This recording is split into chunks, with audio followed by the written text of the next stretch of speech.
E aí, gente, tudo bom com vocês? Meu nome é Aldrin de Carvalho, esse aqui é o meu canal, que é o canal do Aldrin, e hoje nós estamos aqui para dar prosseguimento à nossa resenha da história da filosofia do Giovanni Reale e do Dario Antici. Lembrando sempre de que vocês podem comprar esse livro aqui, esse volume verde, assim como os outros volumes, assim como também a coleção de 3 volumes, pelos links na descrição, tá? Vocês comprando por lá, vocês acabam me ajudando, eu ganho uma comissãozinha em cima disso, para vocês sai exatamente o mesmo preço. Então todo mundo sai ganhando, é muito legal. E bom, pessoal, continuando então na nossa resenha do segundo volume, hoje a gente vai falar um pouco sobre a gnose, né, sobre esse fenômeno que a gente chama de gnosticismo. Ele é um fenômeno com várias manifestações, né, várias formas distintas, e o Reale se limita aqui a falar de uma maneira bem genérica. Ele não chega a dar muitos detalhes de quais são as diferentes formas de gnosticismo que apareceram nesse primeiro período da era cristã. Inclusive, eu até fiquei um pouco decepcionado, né? Eu imaginei que fosse ver uma descrição um pouco maior das particularidades de cada heresiarca gnóstico, né? De cada um dos autores que desenvolveram diferentes doutrinas gnósticas, mas ele não faz isso. Então, a gente vai se limitar a essa explicação mais geral do que é o gnosticismo, do que é a doutrina da gnose, e depois eu vejo se faço algum outro vídeo explicando, com base em algum outro material, as diferenças, né, entre os diferentes sistemas gnósticos. Bom, e também antes de entrar na explicação propriamente dita, eu gostaria de dizer que isso daqui, né, esse tema da gnose vai ser muito melhor trabalhado daqui a alguns vídeos, quando a gente for lá no nosso programa da Sexta Patrística, quando a gente for falar de Irineu de Lyon e resenhar a obra Contra as Heresias. O gnosticismo é a heresia, que é combatida na obra Contra as Heresias, e a gente vai resenhar essa obra aqui no canal daqui a algumas semanas, tá? Então, vai começar a resenhar, né? A gente vai capítulo por capítulo, daquele jeito que vocês conhecem. Então, fiquem ligados que vai ter uma explicação muito melhor, muito mais aprofundada do que seja a gnose, e também falando dos problemas que vêm dela. Mas, enfim, vamos para a explicação. Bom, o Reale começa explicando o seguinte. O termo gnose quer dizer literalmente conhecimento, mas tecnicamente tornou-se indicador daquela forma particular de conhecimento místico própria de algumas correntes religioso-filosóficas do tardio paganismo, sobretudo de algumas seitas heréticas inspiradas no cristianismo. Então, gnose, a princípio, significa conhecimento. Daí que, por exemplo, a gente tem o termo gnosiologia, né, o agnóstico, né, que hoje em dia é o cara que sente que não tem conhecimento de Deus, né, que rejeita, que conhece um Deus em específico, mas que acredita que talvez haja alguma coisa. Essa concepção de agnóstico que a gente tem hoje, que não é o contrário de gnóstico, como a gente vai ver aqui, tá? São coisas distintas, mas ainda assim permanece essa ideia da gnose como um conhecimento. O agnóstico, né, é aquele que não sabe. Esse A é um prefixo de negação, né, que vem do grego. Então, gnose sempre traz essa ideia de conhecimento. Como ele coloca aqui, exatamente, literalmente conhecimento. É daí que a gente tem gnosiologia, por exemplo, né, que é o ramo da filosofia, né, a área de estudo que estuda exatamente essas questões do conhecimento, né, como o ser humano conhece e assim por diante. Mas nesse caso aqui, o termo gnose, né, e é mais fácil usar gnosticismo, né, fica um pouco mais fácil, se refere mais especificamente a esse conjunto, né, a essa tendência de pensar de uma determinada maneira a religião e a filosofia e o conhecimento associado a isso. A gente vai entrar em detalhes daqui a pouco. E ele pode dizer, e ele até diz aqui, que as doutrinas herméticas e a dos oráculos caldeus, que essas duas doutrinas a gente já explicou um pouco há alguns vídeos atrás, vídeo 70 e pouco, eu acho 73 talvez, da história da filosofia no primeiro volume. Essas duas doutrinas, né, tanto a de Hermes Trismegisto, né, e dos oráculos caldeus, podem ser consideradas formas de gnose pagã. Mas a gnose que nos interessa aqui é que se vinculou ao cristianismo, a ele misturando vários elementos helenísticos e também orientais. Então, aqui a gente vai falar de uma gnose cristã, apesar de haver outras formas de gnose pagãs, né, que antecederam aí a gnose cristã. Mas a mais influente acaba sendo a cristã. Né? Até onde eu sei, o nascimento da gnose, né, como surgiu essa tendência, né, esse movimento, ainda é algo um pouco obscuro. Né? Só se sabe que há influências, como ele falou aqui, né, helenísticas, orientais, né? É uma mistura de algumas coisas e isso acaba existindo no paganismo, mas também vai ter influência no cristianismo também, né? Várias doutrinas heréticas gnósticas vão surgir. Então é importante a gente ter noção disso, né? Gnose, gnosticismo é um nome que é dado por uma tendência muito mais geral do que a doutrina de um ou outro autor, que podem ser considerados gnósticos, mas gnose não é um produto de uma obra que alguém foi lá e teorizou, né? Que uma pessoa em específico foi lá e fez. Né? Gnose é um termo para se referir a algo muito mais amplo, que abarca vários autores que têm as suas particularidades. Mas existem alguns elementos gerais, alguns elementos comuns, que é exatamente o que a gente vai tratar aqui hoje. Bom, aí o Reale começa falando aqui dos traços essenciais da doutrina da gnose. E ele vai citar basicamente 6 pontos aqui, vai discorrer bastante sobre eles, sobre então o que é o gnosticismo, né? Quais são os 6 traços essenciais que as formas de gnosticismo tendem a comportar. Bom, o primeiro é o seguinte: o objeto específico do conhecimento gnóstico é Deus e as coisas últimas relativas à salvação do homem. Né? Então, o tema, né, o objeto específico do conhecimento gnóstico é o conhecimento de Deus e da salvação do homem, né, e da finalidade do homem, né, e o que acontece com o homem. Esse é o tema, o grande tema do conhecimento gnóstico, né, da gnose gnóstica.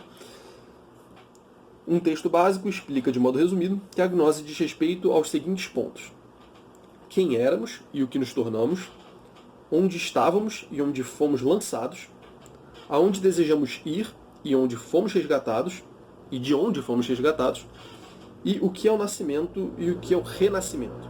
Né? Então, quem éramos e quem nos tornamos. Né? Então, qual é a nossa natureza? Né? Houve uma modificação na nossa natureza, quem nós somos de verdade. Né? Essa é um primeiro traço que vai ter no gnosticismo. É a primeira questão que vai ter no gnosticismo. Onde estávamos e onde fomos lançados. Né? Antes de virmos ao mundo, nós estávamos em algum outro lugar, né? E fomos lançados no mundo. A gente já vai aprofundar isso, tá? Porque é meio difícil falar isso sem dar spoiler da mitologia gnóstica, né? Na história gnóstica, que justifica vários dos pontos, né? Vários dos elementos da doutrina. Mas então vai estudar isso, né? Onde nós estávamos antes e onde nós estamos agora. Né? Vocês percebam que há sempre essa contraposição. Quem éramos, quem nos tornamos. Onde estávamos e onde fomos lançados. Aonde desejamos ir e de onde fomos resgatados. Né? Então tem agora, né, onde o lugar de onde seremos resgatados e aonde desejamos ir. O que é o nascimento e o que é o renascimento. Né? Então nós nascemos, mas há um renascimento posterior. Né? A gente vai falar disso depois. Bom, esse é o primeiro ponto. Né? São esses os temas que o gnosticismo vai abordar. O segundo ponto é o seguinte, né? O segundo traço essencial do gnosticismo. Na experiência do gnóstico, a tristeza e a angústia emergem como dados fundamentais, porque revelam um impacto com o negativo e a consequente tomada de consciência de uma cisão radical entre bem e o mal, revelando ademais nossa verdadeira identidade, que consiste na pertença ao bem originário. Se o homem sofre o mal, isso significa que ele pertence ao bem. Portanto, o homem provém de outro mundo e a ele deve retornar. Este mundo é o nosso exílio e o outro mundo é a nossa pátria. Então, tem vários elementos aí, vamos com calma. Ele começa falando que na experiência do gnóstico, a tristeza e a angústia emergem como dados fundamentais. Então, o gnosticismo, ele nasce dessa percepção da realidade de que existe algo mal. Né? O gnosticismo ele tem esse ar bem pessimista. Né? Ele olha para a realidade, ele vê que a realidade parece que é má, né? Porque há sofrimento, há tristeza, há angústia, e a doutrina parece que é construída a partir disso. Né? A partir dessa experiência da desordem do cosmos, né? Do caos, né? da destruição, do mal, que nasce uma doutrina gnóstica. Né? Então é a partir dessa experiência fundamental, dessa experiência de que o mundo é uma merda, digamos assim, né? De que há coisas ruins, que há sofrimento e que isso parece estar enfronhado na própria estrutura da realidade. Quando eu olho para o mundo, eu vejo que eu tenho um corpo, e que as pessoas têm corpo, e que esse corpo ele padece, né? Ele passa fome, ele passa sede, e ele sofre com dores físicas. Né? Então parece que na própria estrutura do mundo, né, da criação, existe o mal. Né? Parece que o mal ele está arraigado ali na própria estrutura da realidade. Né? Então é um impacto negativo e uma consequente tomada de consciência de uma cisão radical entre o bem e o mal. Então eles vão começar a falar que esse mundo aqui é mal e que há um outro mundo que é bom. Né? Vai haver uma separação radical entre bem e mal. Esse mundo é mal e há um mundo, há uma realidade divina que é boa. E essas coisas estão contrapostas. Portanto, a realidade física, material, a matéria, a realidade concreta, ela não tem em si algo de positivo, né, essencialmente. A gente já vai falar que tem algo... Enfim, a gente já vai colocar um porém nisso depois. Mas o ponto é que essa realidade aqui, ela em si mesma é negativa. E ela é contraposta a uma realidade que em si mesma é positiva, que é a nossa realidade originária, né, como a gente já vai ver. Mas ele fala aqui, né, se o homem sofre o mal, isso significa que ele pertence ao bem. Portanto, o homem provém de outro mundo e a ele deve retornar.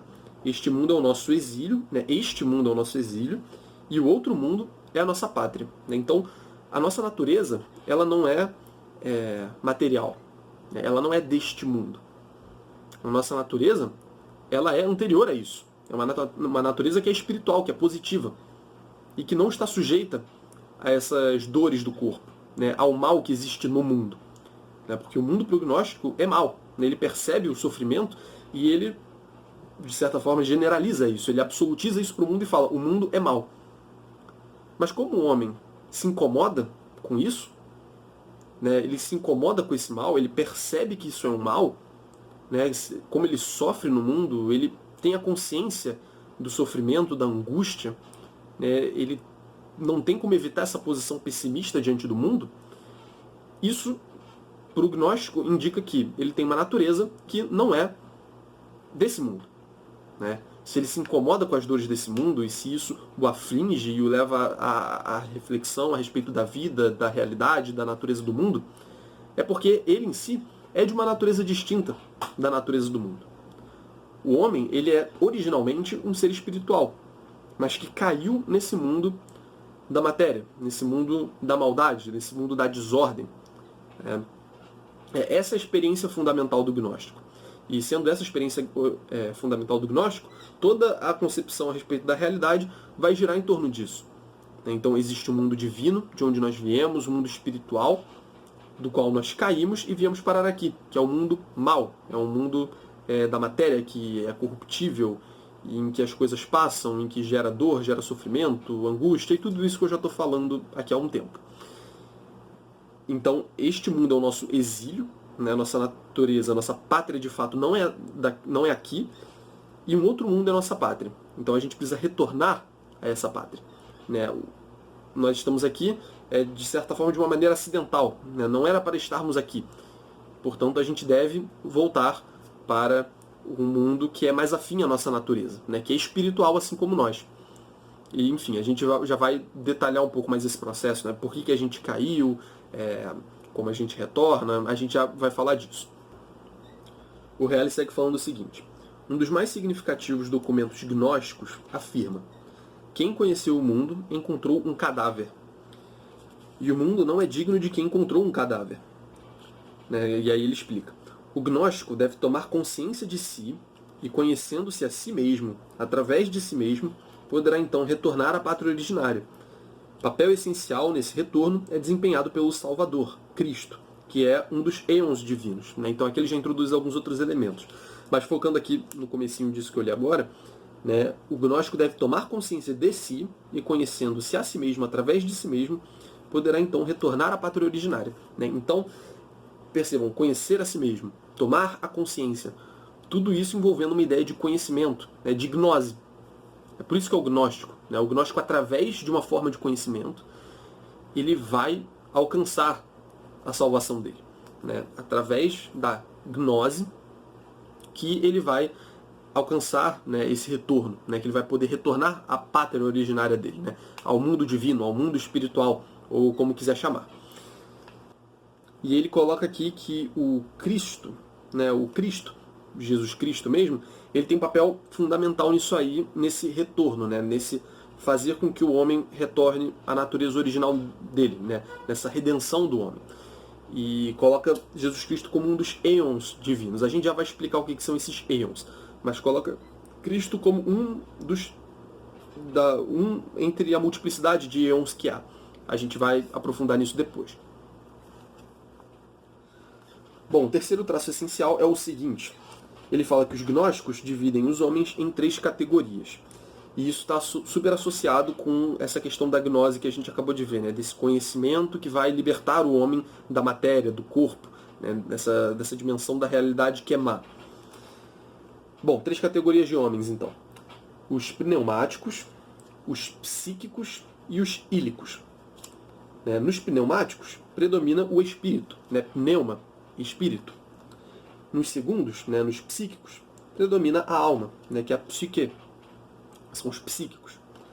E nos terceiros predomina a matéria, né, que é a hyle, né? Então, pneumáticos, psíquicos e ílicos, né? São os 3 tipos de homens que há. E ele fala que os pneumáticos, eles possuem... Não, ele fala aqui que os ílicos, né, os inferiores, né, os terceiros que eu mencionei, eles estão destinados à morte. Os primeiros, né, os pneumáticos, estão destinados à salvação. E os segundos, né, os psíquicos, têm a possibilidade de salvação caso sigam as indicações dos primeiros, isto é, os eleitos que possuem a gnose. Né? Então, os pneumáticos, que estão no topo dessa hierarquia, eles possuem a gnose. Eles possuem o conhecimento necessário para salvar os homens. Para eles se salvarem e para eles salvarem os outros homens também. Né? Eles são um tipo de elite espiritual, né? Uma aristocracia espiritual, a gente poderia dizer. Né? E apenas eles detêm esse conhecimento, detêm essa gnose. Então eles, de certa forma, eles já estão destinados à salvação. Agora, as outras 2 castas, digamos assim, castas de homens, as outras 2 categorias de homens, não necessariamente. Né? Os ílicos, ele fala que já estão perdidos, né? Que são aqueles homens que estão muito vinculados à matéria. Parece que existe na própria natureza deles algo que é puramente material. Eles não vão se salvar de jeito nenhum. Então existe neles esse destino já pré-estabelecido. Né? Eles não vão se salvar. Eles são ílicos, eles estão relacionados à matéria, são afins à matéria. Eles não têm a dimensão do espírito neles. Então, nesse sentido, eles não podem ser salvos. Agora, os psíquicos, né, que estão entre os ílicos e entre os ílicos embaixo e os pneumáticos em cima, eles possuem uma capacidade de obter, sim, o conhecimento, de obter a salvação. Mas eles podem também cair numa adoração à matéria, vamos dizer assim, né, numa alma voltada para a matéria. Né? Eles podem olhar para cima ou para baixo, na medida em que eles estão no meio. E isso vai definir se eles serão salvos ou não. Né? Eles podem, de fato, ser salvos, mas pode ser que eles não sejam. Então eles se encontram nessa zona intermediária em que há uma possibilidade de sim ou de não. No caso, para serem salvos, eles precisam aprender a gnose, eles precisam obter o conhecimento dos pneumáticos, né, que são os eleitos, né, são os escolhidos, são aqueles que estão acima dos outros e que possuem esse conhecimento. Né, então, a associação é essa. Né? Os pneumáticos, eles são mais vinculados ao espírito e, portanto, eles estão predispostos à salvação. Os psíquicos, eles estão associados à psique, né, que é a alma, e, portanto, eles têm essa possibilidade, né, eles podem tanto ser salvos como podem não ser salvos. E, por fim, os homens da matéria, né, os ílicos, esses já estão destinados à morte. Né? Ele fala exatamente assim, a morte. Eles não vão passar pelo renascimento, que é a morte. Né? Eles realmente morrem. Acabou para eles. Não há salvação para os ílicos.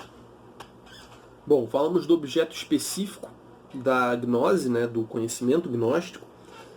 Depois falamos sobre a experiência do gnóstico, né, o que a caracteriza, né, de onde surge o cristianismo, né, o gnosticismo, né, o que o gnóstico vê no mundo, que o faz especular a esse respeito e desenvolver essa filosofia. E agora vimos os tipos de homens, né? Os tipos de homens que serão salvos, que têm a gnose, que não têm a gnose, e como os que não têm podem se salvar.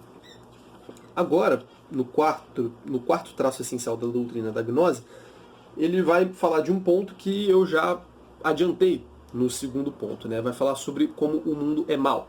E esse, inclusive, talvez seja o traço mais essencial do gnosticismo, né? É isso que permeia tudo que a gente pode chamar de gnóstico, né? É uma insatisfação, né? É uma experiência de desordem diante daquilo que está posto ali, né?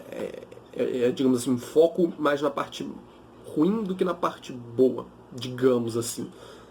De modo a absolutizar esse aspecto negativo das coisas, né? Do mundo sensível, do mundo concreto, da realidade, de fato. Então, ele fala o seguinte: este mundo, que é mau, não foi feito por Deus, mas sim por um demiurgo mau. Então, esse mundo é mau, né? A gente percebe que existe mal no mundo e que parece que o mal está na constituição do mundo.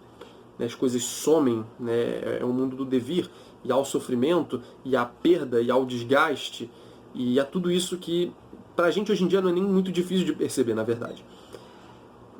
E o gnosticismo vai dizer que, como esse mundo é mau, a fonte desse mundo também é má. Então, o mundo que está aí é mau porque foi um Deus mau que o criou.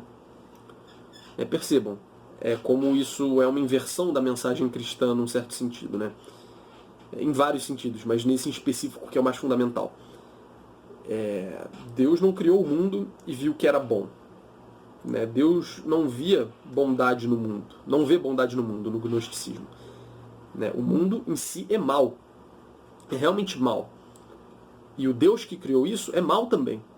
Então, né, no cristianismo a gente está acostumado a ver até a ideia de que Deus é bom, né, a ver Deus como algo bom, como a fonte do bem até, né, como só Deus sendo bom, né, o próprio Jesus Cristo fala isso. Mas, né, para o gnóstico não é o caso. Né, para o gnóstico, o Deus que criou o mundo, né, o demiurgo, porque há outro Deus, né, esse que é um ponto importante que a gente já vai ver, mas o demiurgo, né, o Deus criador, que criou o mundo como ele é, né, a realidade com a qual a gente se depara, o mundo sensível, o mundo corpóreo, este Deus, ele é mau, de fato mau, ele é realmente ruim, e ele criou uma realidade ruim, uma realidade má. Vamos continuar aqui. Alguns acreditam que a essência do gnosticismo se expressa perfeitamente nas seguintes palavras de Plotino. Os gnósticos sustentam que o demiurgo deste mundo é mau e que o cosmo é mau. Então a própria estrutura da realidade é má. Explica-se assim o fato de que o Deus do Antigo Testamento, criador deste mundo, fosse identificado com esse demiurgo mau. Então o Deus do Antigo Testamento que criou o mundo, fica evidente no Gênesis que Deus criou o mundo, esse Deus, ele é mau. Mas esse Deus apenas. Por quê? E que se contrapunha ao Deus benigno do Evangelho, que ao contrário enviou Cristo Salvador. Então, há um Deus do Antigo Testamento e há um Deus do Novo Testamento. São deuses diferentes. E esse primeiro Deus é um Deus mau, e esse segundo Deus é um Deus bom. Porque ele viu no homem algo de bom. O homem é material, ele tem esse lado que é ruim, mas ele tem em si uma centelha divina. Isso é algo que eu nem sei se ele fala aqui, talvez eu esteja até antecipando um pouco. Mas, enfim, de todo modo, o homem ele tem essa fagulha boa. Aliás, eu mencionei isso antes também. O homem em si é um ser espiritual. Ele era espírito antes de cair no mundo.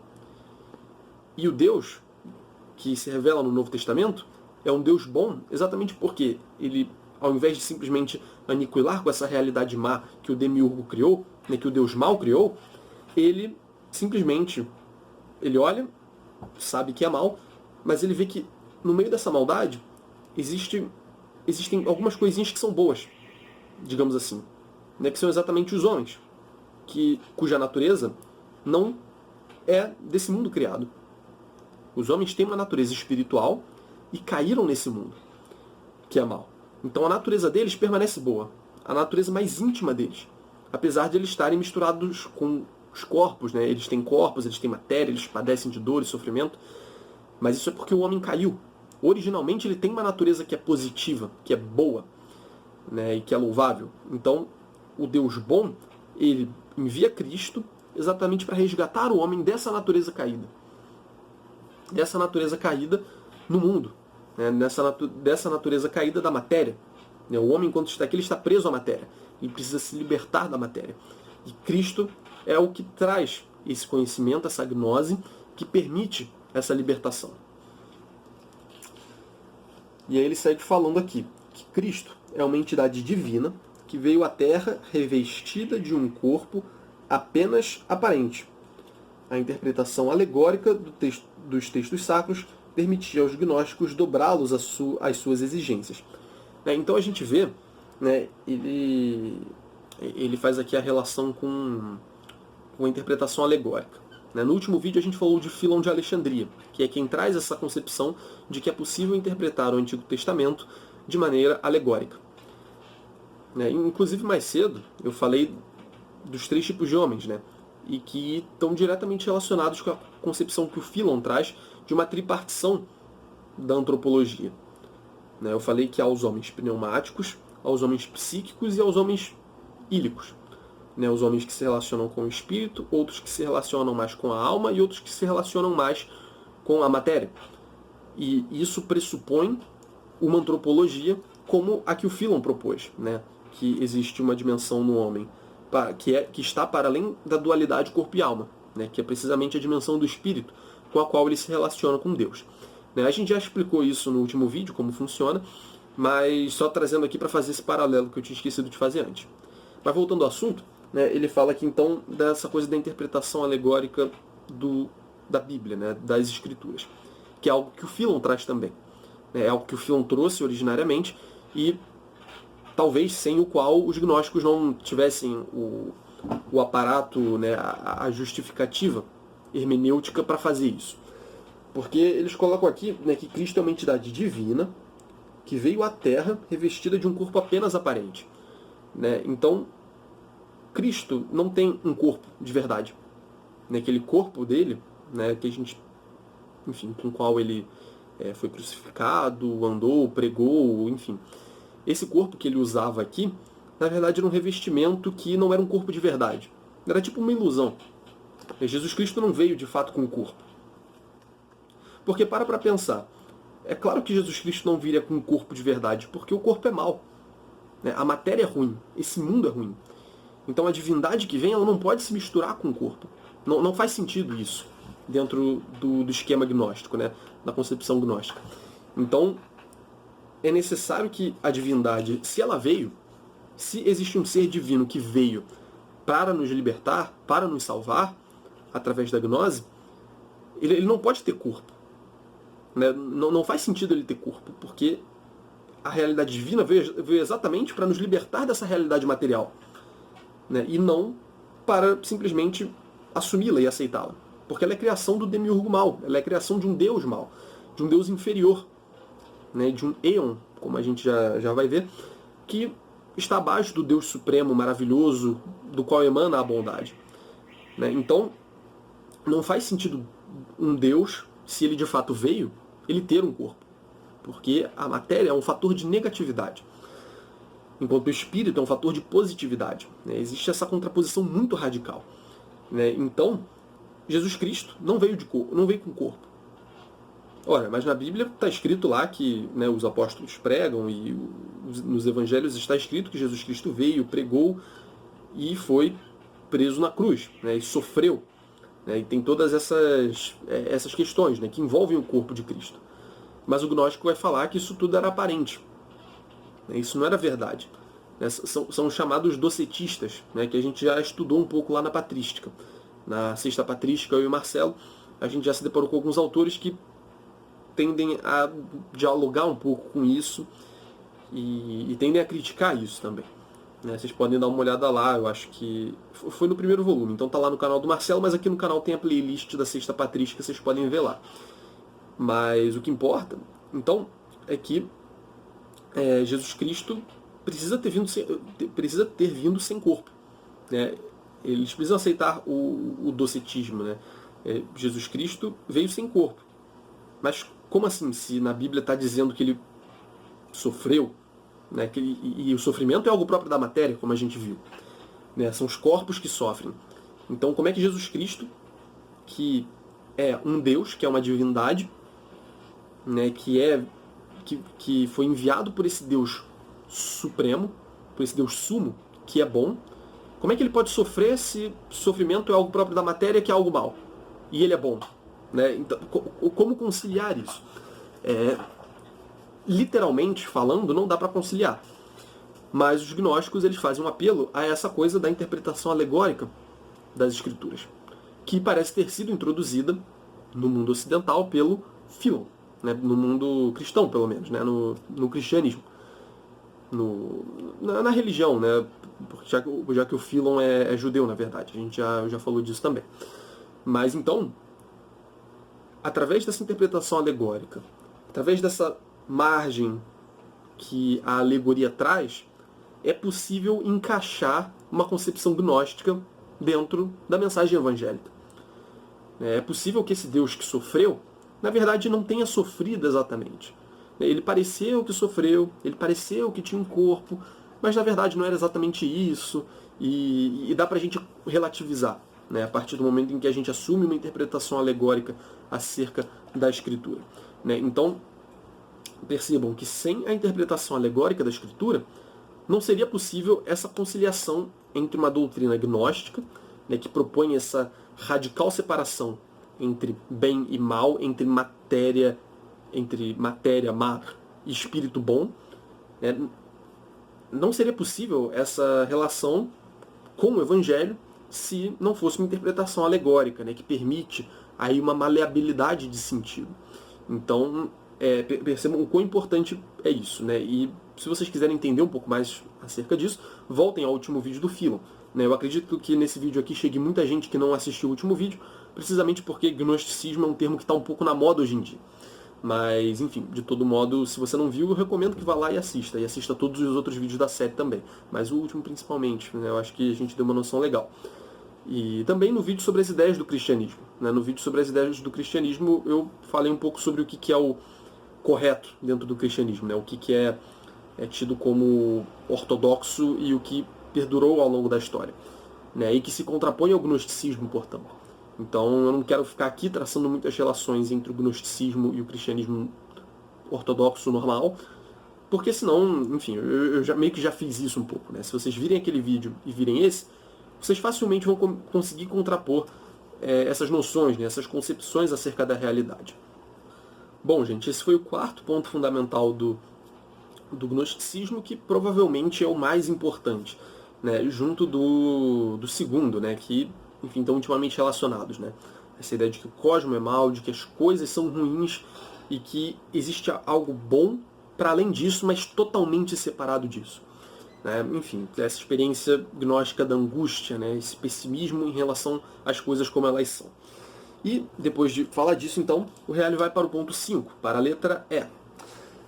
Ele diz o seguinte: o sistema gnóstico complica-se particularmente quando tenta explicar a derivação de toda a realidade inteligível da unidade primordial por meio de uma série de éons.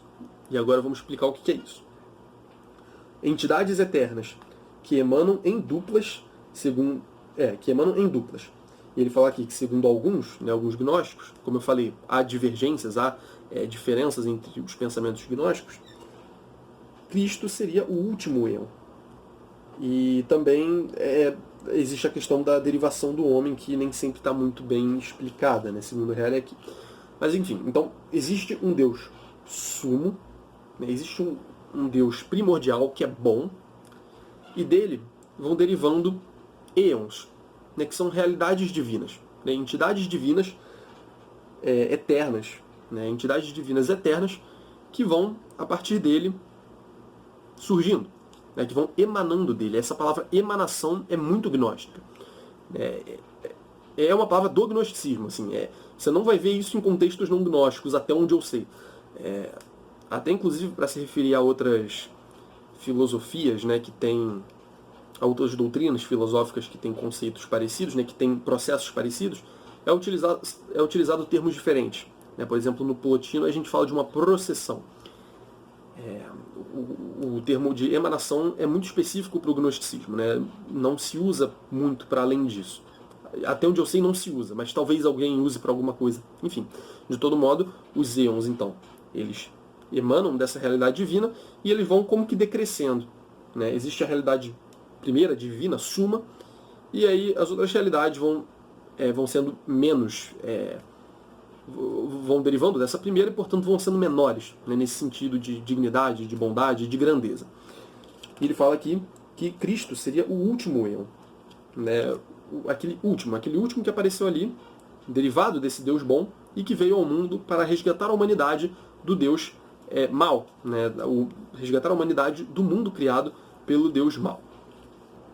E ele não explica isso aqui, mas em vários movimentos gnósticos, um desses éons, de certa forma, se rebelou, né, e acabou caindo, né, ou acabou decidindo fazer uma criação e criou o mundo. Né, e aí, numa espécie de rebeldia, um desses éons acabou criando então a realidade, que acabou sendo má, né, com a matéria. Né, acabou não sendo uma realidade eterna, uma realidade espiritual, como o resto da estrutura da realidade. Acabou criando algo da matéria. Mas enfim, eu posso fazer outro vídeo para falar disso, porque o Reale não menciona muito isso aqui. E há divergências, né? Eu acho que é por isso que ele não menciona isso aqui. Porque há divergências de como se deu essa queda. Né? Mas, de maneira geral, é uma entidade divina que se rebelou, ou caiu, ou passou por um momento de subversão e que então criou o mundo, né? Ou fez o mundo ser gerado. E aí o homem acabou caindo, e também a narrativa do homem em si tem variações. Né? Eu pretendo fazer vídeos falando de cada uma das correntes gnósticas, segundo uma outra obra que eu tenho aqui em casa que é bem útil, assim, está explicando muita coisa a respeito desse momento da história da filosofia. A propósito disso, o pensamento gnóstico revela-se ainda mais complicado pela presença de narrativas mitológicas e fantásticas de vários gêneros e de diversas gêneses. Né? Então, existe uma ideia de... muitas vezes não é exatamente uma doutrina metafísica, né, que está em jogo. Muitas vezes isso acaba sendo expresso através de uma mitologia, que acaba afastando um pouco da filosofia, num certo sentido. Né? Então ele chama a atenção para esse fato, né, de que a queda do homem, por exemplo, e de como o mundo foi criado, esse tipo de coisa muitas vezes é explicado mitologicamente, né, e não exatamente mostrando como que a matéria surgiu, né, como que foi a criação, como foi o ato de criação. Como a gente vê nas filosofias, né, como a gente vê no Platão, né, que tem um demiurgo que plasma as formas suprassensíveis na matéria, que também é pré-existente. Então a gente tem narrativas mais filosóficas em alguns autores, né, como no Platão, como no Plotino também. No Plotino, a matéria, como vocês já viram aqui na série do canal, a matéria é como que aquele aro mais periférico, né, das processões do Uno. Já falei emanações aqui, mas dá uma confundida às vezes. Enfim, então a matéria ela acaba vindo do Uno também, só que é aquela realidade que tem menos unidade, né, aquele limite da unidade, né, aquilo de menos uno que há. Então, isso é uma explicação filosófica, né, mas o gnosticismo ele insere muitas mitologias para fazer essa explicação, e isso, enfim, acaba sendo problemático do ponto de vista da filosofia, né? Acaba não sendo uma justificação racional daquela posição, né? de por que é daquele jeito. Isso permanece, de certa forma, inexplicado. Né? Então, apesar do mito ser auxiliar, e no próprio Platão a gente vê isso, como a própria doutrina gnóstica está centrada nisso, o Reale parece mostrar que isso aí parece gerar certas complicações. Né? É meio difícil de você fazer uma refutação desse tipo de tese, por exemplo, porque é uma expressão mitológica, né? Ele não está justificando no sentido mais filosófico, racional do termo, por assim dizer. Bom, falamos da letra A, falamos da letra B, falamos da letra C, D, E e agora a F, por fim, né? O último traço essencial do gnosticismo. ele vai falar o seguinte: a doutrina gnóstica se apresenta como doutrina secreta, revelada por Cristo a poucos discípulos, dirigindo-se especialmente às camadas cultas e refinadas, e, portanto, tem caráter aristocrático em antítese com o autêntico espírito do Evangelho. Né? Então aqui ele faz uma contraposição. Né? O Evangelho, a mensagem evangélica, o espírito evangélico, ele é algo que está aberto a todos a princípio. Né? Como eu acho que a gente falou disso um pouco no vídeo sobre as ideias do cristianismo, episódio 82, deem uma olhada lá. Mas aqui o gnosticismo, ele trata a coisa de uma maneira mais aristocrática, né? Olha, tem uma quantidade específica de discípulos que foram escolhidos por Cristo. Que são esses discípulos que vão transmitir a gnose. E é deles que a gente deve aprender a gnose. E são apenas poucos que possuem de fato a gnose. Né? Outros podem aprender a gnose deles e outros simplesmente não podem aprender. Mas é aquilo que eu falei, né? Os psíquicos, eles podem seguir as indicações dos pneumáticos e assim salvar-se a si próprios, através da gnose conhecida apenas pelos pneumáticos. Mas os ílicos, eles estão de fora disso. Então existe sim uma aristocracia que parece não depender exatamente da vontade dos homens. Né? É algo que está ali e meio que ponto. Né? Você já está determinado se você vai morrer de fato ou se você vai ser salvo. Fora o caso dos psíquicos, né, que como eu já falei, tem essa opção. Né? Eles estão naquele intermediário que pode... Então eles podem tanto aderir à gnose, seguir as indicações gnósticas, ou rejeitar a gnose, né? Ou assemelhar-se aos ílicos, aqueles que estão presos à matéria. Bom, esses eram os traços gerais do gnosticismo. E ele cita aqui o nome de alguns autores. Né? Ele fala aqui de Carpócrates e seu filho Epífanes, fala de Basílides e de seu filho Isodoro, e sobretudo Valentim. Né? Valentim realmente é um dos mais importantes. Mas ele não citou aqui Saturnino, né? Manes, né? Que é de onde vem o maniqueísmo. Faltou citar alguns. Realmente eu acho que o Reale talvez tenha deixado um pouco a desejar nessa parte do gnosticismo. Eu acho que tem uma variedade que é interessante de ser estudada aqui. Porque o próprio Irineu, né, quando ele vai combater o gnosticismo na obra Contra as Heresias, que vai ser resenhado aqui no canal, como eu falei, daqui a algumas semanas, ele próprio faz distinções. Né? Ele dá uma ideia do sistema gnóstico total e fala de algumas variações. Né? Valentim, principalmente, ele menciona aqui. Mas, enfim, essas distinções eu acho que poderiam ser melhor aproveitadas aqui, como eu falei. E, por fim, para finalizar a exposição aqui sobre o gnosticismo do episódio de hoje, o Reale ele vai falar aqui da gnose como a expressão de uma angústia da época, na expressão da angústia de uma época. Então ele vai traçar, de certa forma, não uma determinação histórica, né, mas um contexto histórico que, de certa forma, preparou o terreno para surgir essa doutrina gnóstica. Né? De onde veio essa angústia dos gnósticos? O Reale vai defender aqui que isso tudo aconteceu num contexto histórico em que essa angústia toda que eles estavam sentindo em relação à realidade parece justificada com fatores políticos, sociais, filosóficos daquele período. Bom, ele vai falar o seguinte: naquela época que havia um mundo espiritual, que via um mundo espiritual perecer e outro surgir, e que exatamente por isso foi uma época dominada pela angústia, os gnósticos davam, talvez mais do que outros movimentos filosóficos, um sentido a essa angústia, e portanto estavam em sintonia com certo modo de sentir próprio daqueles tempos. Então a gente via uma certa espiritualidade grega, uma certa religião grega, uma certa forma de entender o mundo grega perecendo, pagã de maneira geral perecendo, e o cristianismo surgindo nesse contexto. E esses momentos de transição, eles são muito conturbados. É natural que alguém olhe para essa situação e sinta uma angústia, né? E sinta que o seu chão está sendo tirado, que está ficando sem chão porque aquelas bases sobre as quais se erguia a espiritualidade antiga está sendo destruída para dar lugar ao cristianismo. Né? O cristianismo está destruindo essas barreiras. Então, como se situar no momento desse? Né? O que nos orientava está sumindo.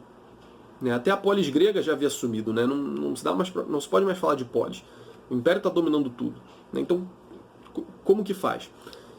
E, bom, o gnosticismo parece surgir, então, com uma proposta que é convincente. né? Ele pega tudo que vem desse mundo e, de certa forma, joga no lixo. Ele fala que tudo isso aqui é mal, né? Porque vem da matéria, tudo isso aqui é sofrimento, é negativo, né? Não tem valor nenhum. Apenas o homem tem algum valor na medida em que possui uma centelha divina. E por causa dessa centelha ele deve retornar a essa pátria original dele, como para usar o vocabulário que o Reale tinha usado aqui antes, né? Então, não dá. Então, é claro que essa mensagem, nesse momento, soa muito convincente. E aí, com isso, o Reale acaba justificando essa experiência gnóstica e situando historicamente, né, dando justificativas históricas de por que o gnosticismo teria surgido exatamente aí. E aí o Reale fecha dando um fragmento aqui de um texto gnóstico. A ignorância do Pai havia causado angústia e terror. A angústia se fizera densa como a névoa, ao modo que ninguém pudesse ver. Então, a ignorância do Pai havia causado angústia e terror. Então, é a ignorância, que é o contrário do conhecimento. A ignorância do Pai, do absoluto, né, do Deus bom, fez com que nós ficássemos angustiados. E exatamente a gnose, exatamente o conhecimento da divindade, das práticas gnósticas, que vão reverter essa situação. Nós estamos num momento em que já não se tem mais absolutos nos quais se apoiar. Não, como eu falei, o modo de vida, digamos assim, a espiritualidade antiga estava em decadência para dar lugar ao cristianismo e, portanto, há uma crise de um absoluto aí. Então existe uma ignorância do Pai nesse período, ignorância daquilo que é supremo. E considerando essa ignorância daquilo que é supremo, a gente fica angustiado. Quando a gente percebe que a gente não sabe o que é o Pai, a gente não conhece aquilo que está acima. Mas Cristo vem com a gnose. Cristo vem com um conhecimento que vai nos libertar e vai salvar nossas almas desse mundo que é mau, desse mundo que tem a matéria e que é impregnado de sofrimento, de angústia e de todas as coisas ruins. Bom, pessoal, esse foi o vídeo. Eu espero muito que vocês tenham gostado. Esse tema do gnosticismo é um tema que ultimamente vai estar, de certa forma, na moda aqui na internet. É muito comum a gente virar para alguém virar para algum movimento moderno e chamar de gnóstico, o que não tem problema, guardadas as devidas proporções. Aqui a gente está falando da origem do gnosticismo. E essa experiência de que o mundo é mau, de que o mundo é sofrimento e de que tem algo de ruim na realidade, isso vai, ao longo da história, inspirar muitas outras doutrinas. Isso aí é algo que extrapola completamente os limites desse vídeo aqui. Mas, de toda forma, é interessante que a gente tenha em mente isso. Há um gnosticismo que é original e há outras formas desse tipo de coisa aparecer ao longo da história. Precisamente a partir dessa experiência originária. Desse chão que é a contemplação do mal no mundo, que é a experiência do mal no mundo, do sofrimento, de que as coisas são ruins, que as coisas passam e que o mundo parece não fazer sentido. O mundo causa sofrimento na gente. Então, a partir disso, várias outras coisas ao longo da história vão aparecer, e eu não sou um estudioso disso, mas há muitas pessoas que estudam esse tipo de coisa e que dizem que esse fenômeno aparece recorrentemente na história. Mas enfim, eu espero que vocês tenham gostado desse vídeo. Agora vocês têm conhecimento, tem a gnose, de onde surgiu a gnose, eu tenho conhecimento de como que essa coisa surgiu, e talvez possam identificar aí em movimentos modernos, talvez. Enfim, de todo modo, muito obrigado aí para quem assistiu. Deixem um like aí no vídeo, inscrevam-se no canal, muito importante se inscrever no canal, gente, muita gente não está inscrita. Comentem alguma coisa se acharem que faz sentido e divulguem o vídeo para quem vocês acharem que possa se interessar, além de comprarem os livros pelo link na descrição, tá bom? Valeu!